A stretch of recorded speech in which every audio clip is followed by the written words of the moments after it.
Cardinals fall again, but this one feels a little bit different. Let's talk about it. Welcome back to Cardinals Daily. I'm Eddie Law. Hit that sub, tap that like, ring the bell, leave a comment. Let's get right to it. Cardinals fall to the Packers at home, 27-23. I didn't get to go to the game. Had a previous engagement, whatever you want to call it, scheduling conflict. So I didn't get to sit there with all those assholes going, "Go Pack, go!" Get out of here. No, I'm just being salty. I'm just gonna see a lot of salt in this video. I'm not gonna lie to y'all. All right, Week 7 is in the books, and the Cardinals fall once again. Find ourselves on the wrong end of a heartbreaker. Final score in Glendale, 27-23. Packers. We dropped to 2-5, and unbelievably, right, this is now 5 straight losses by 4 points or less. This team's living in Heartbreak City. We're living in Heartburn City. Right. Let's break down what went down. What went right, what went wrong, and where the frustration is absolutely justified. Arizona came out sharp. All right, we look good. Opposite drive field goal. Okay, cool. First time Green Bay's even allowed fourth quarter points all season long.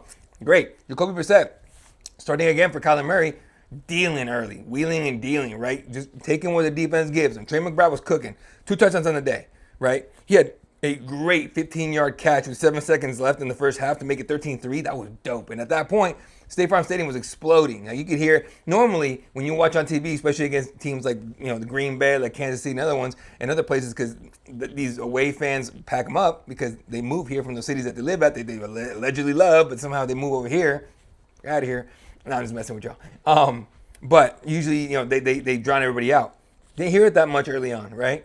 Then Green Bay drills a franchise record 61-yard field goal as time expires, and they cut it to 13-6. And it didn't feel like much of a momentum changer, but it definitely gave them a ton of confidence, knowing that they could drill it from anywhere, right? So second half started pretty good for us. So McBride strikes again, in the third quarter, 12-yard touchdown, Cardinals lead 2013. Brissett was composed. The offense looked confident, but give credit to Green Bay. They didn't panic. Jordan Love made just enough winning plays, and Josh Jacobs, who was a game-time decision with that calf injury and I think an illness that they were saying, they turned into a problem, right? 2 rushing touchdowns, third straight game with a pair of scores for that dude. But here's the problem. Micah Parsons is a problem. Career high. 3 sacks, 5 quarterback hurries. Brissett had 0 time. None, right? Cardinals offensive line had no answer. Couldn't stop a damn thing. Still, we led 23-20 with under 6 minutes left in the game. Ball in hand. We should have been able to close this one, right? 4th and 1, Jacoby Brissett sneak stuff. Turnover on downs at midfield. Damn. Green Bay then goes on a 10-play methodical soul-crushing drive, converts a 4th and 2, and finishes it with a 1-yard Josh Jacobs touchdown with a minute 50 left. They take the lead 27-23. We got one more chance at it, though.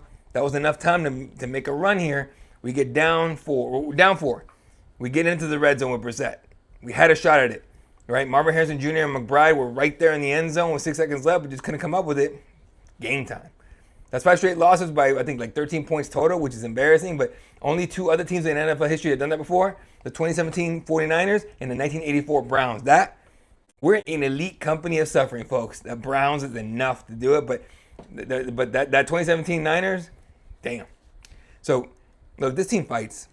We were not outclassed, but we can't finish a damn thing. And it's coaching decisions. It's fourth down execution. It's protection failures. It's always one mistake after another, late every single week. Jacoby threw for 279 yards, 2 touchdowns, no meltdowns. Nice. Trey McBride was a star. 10 catches, 74 yards, 2 scores. Cool.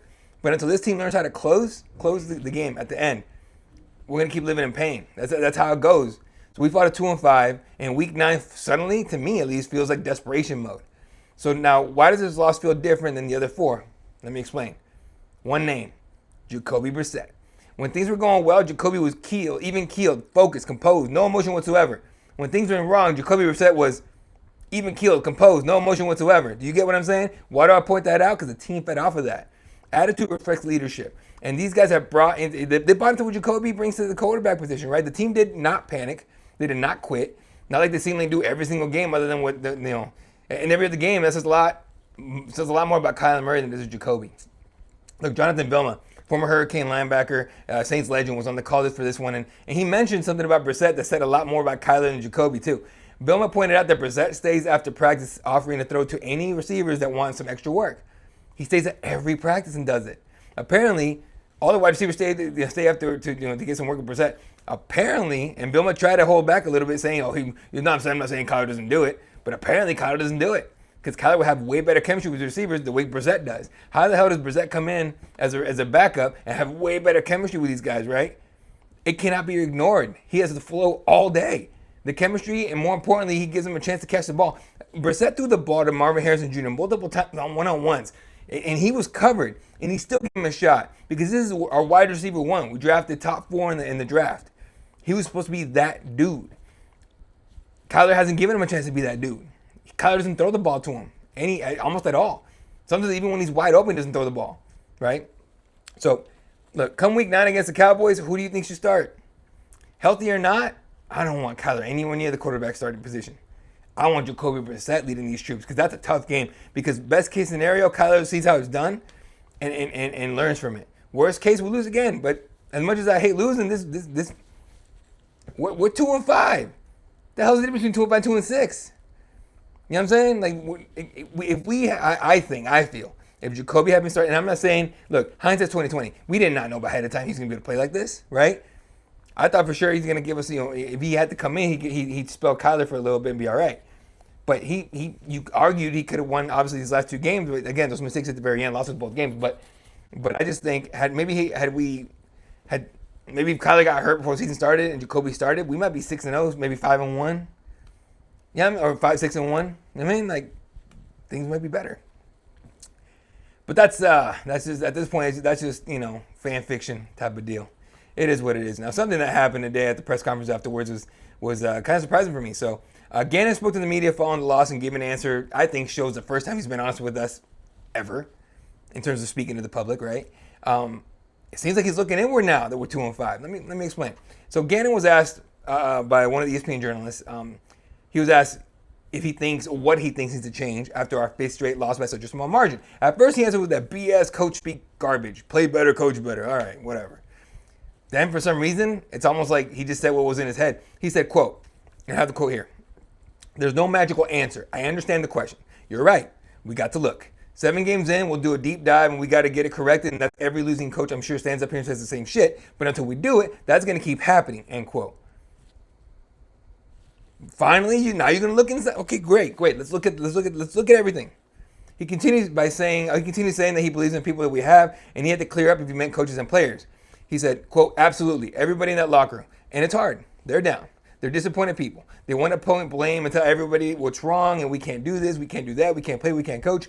That's life in the NFL when you're losing. But they'll stick together. They'll take the arrow in the forehead. We're going to come back and when we get back from the bye and dig ourselves out of that hole, end quote. Are you? Because I don't understand why the hell we waited till we got to this point to make a change. When we clearly have seen what the issues have been the entire year. But we waited until now, until you start hearing whispers about your job. Is he finally ready to look at Petzing and what he's done all season long? Is he going to look at the defense and figure out what we keep collapsing in the fourth quarter? How about the offensive line that can't block a nosebleed? Damn sure couldn't on Sunday. Couldn't do it yesterday. Right? Say what you want about what he said, but it's mind-blowing that we're 7 weeks in, 5 losses in a row, and nobody's lost their job. And on top of that, no one's even talking about personal changes at all. It's about time that Gannon admits, right, that he's going to have to look at everything and everyone, player and coaching staff, and figure out what's not working on this team because there's a whole lot broken, all right, and very little time to fix it. And I'm not talking about very little time to fix it overall, very little time, or even for the season, very little time to fix it for his job, for the Gannon era. We'll see what happens. One guy I think screwed up big time. Look, I feel like when Micah Parsons requested a trade from the Cowboys, I feel like I was the only one that was beating the drum on Monty calling them to call them to be like, what you want? Cool, yeah, let's do it. Bam. Get him on our defense, right? We made a massive mistake not trading the house for Micah Parsons when we had the chance or whatever. He didn't even ask for that much, honestly. But call it Heisen if you want.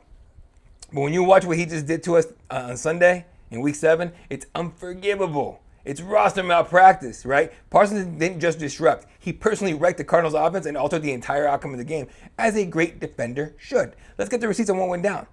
3 sacks career high, 4 tackles for a loss, 5 quarterback hurries, and he made Jacoby Brissett's life hell, single-handedly blowing up drives before we even had a chance to get going, right? Before anyone says, quote, well, we didn't have we didn't know he'd be this good. Yes, we did.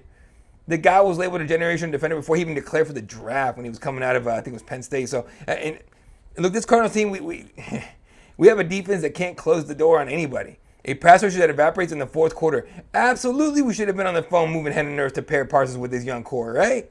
Because what do we keep talking about every single damn week? Can't finish, we can't close.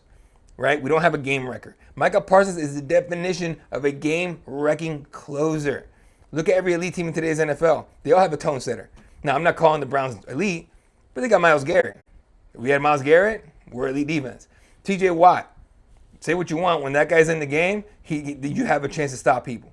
Max Crosby on the lowly Raiders, 100%, but he still balls out. Micah Parsons, right? That they all have that I'm in this drive right now kind of mindset, right? The Cardinals don't have that. We have nice pieces. We have overachievers. We have culture guys, but no one that scares you. Josh Sweat, as good as he is, doesn't scare you. Calais Campbell's 39. His scary years are over. We don't have anyone in the backfield anymore or in the secondary anymore that scares anybody. Like Budda Baker, sure, on blitzes, but even this year he's taking the foot off the gas a little bit. And again, that comes with your years, age, damage, whatever you want to call it.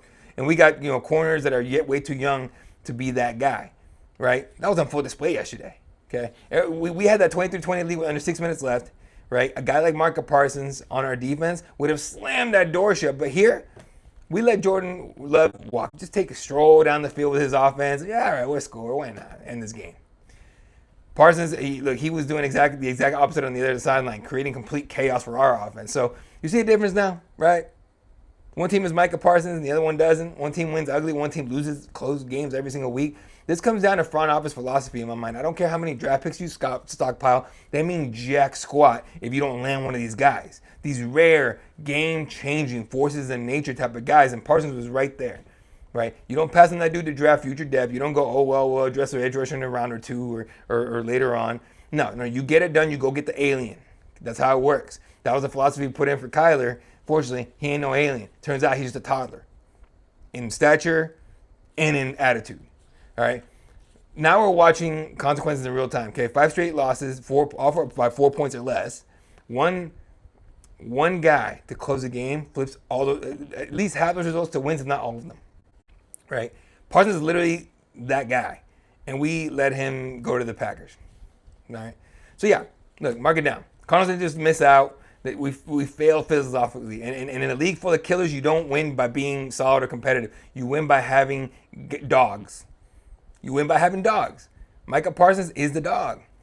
And we couldn't make sure he was doing damage for us and not against us. Instead, he just reminded us what we don't have and why we keep finding new ways to lose. It is what it is. And at this point, you got to start thinking about what we're going to do in the draft, what we're going to do in free agency. And it's so bad we have to think about changing the offense as well. Right? Kyler's a separate problem, 100%. Like Kyler, as bad as he's been, or as average or even as mid as he's been, whatever you want to call it, he's kept us in games for the most part. Right? He hasn't made too many damn mistakes, but he's kept us in games. The games have been close. If we had closers on defense, guys that are ready to shut that door and punch someone in the mouth, come on. You tell me we're not in a much better spot? We probably wouldn't be talking as bad about Kyler. But unfortunately, the glaring mistakes, the glaring problems are right in our faces. Now we got to do something about it. Is what it is. All right, folks. Comments on Friday. Make sure you follow here on Instagram and X at Cardinals Daily 1. I did a little bit of a halftime show live on X yesterday and a post game. Just quick reactions, live reactions to what happened and everything. If you guys want to go check those out, at Cardinals Daily 1 on X for those. I will be clipping and putting on IG hopefully this week for you guys. But make sure you follow. I follow everybody back. And that way on game day, we can actually have a conversation back and forth during the game. Obviously, home games, usually I'm there. I wasn't there today, but I will be there for the rest of the home games, except for that last one against Atlanta. I do have a trip I'm going on. But away games, I'll be on there doing halftime stuff, post-game stuff like that. So make sure you guys hit that follow on there. That's going to do it for this episode of Cardinals Daily. I'm Eddie Cuevas. Don't forget to hit that sub, hit that bell, hit that like, leave a comment. I will see you all tomorrow. It hurts. It's painful. But damn it, we're not bailing on the ship ever. Go Cardinals.